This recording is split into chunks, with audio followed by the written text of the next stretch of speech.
Friends good night. ఈరోజు మా కూర వచ్చేసి కోడిగుడ్డు, వడి చేపలు, చిన్న పక్కిలు అనమాట. ఇవి వడి చేపలు, మునక్కాయ 3 కలిసి కాంబినేషను పులుసు చేశాను.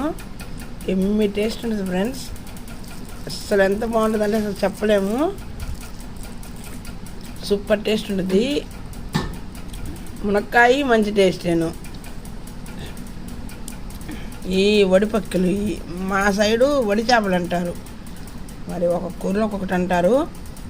మా సైడ్ మటుకు వడి చేపలు అంటారు. సూపర్గా ఉంటుంది. ఓకేనా ఫ్రెండ్స్? మీదేంటి ఫ్రెండ్స్? ఈరోజు పొద్దున్న చేశాను కూర, ఇప్పుడే తింటున్నాము. ఓకేనా? Like, share, subscribe friends. నా వీడియోస్ మీకు నచ్చినట్లయితే సపోర్ట్ చేయండి. ఓకేనా ఫ్రెండ్స్?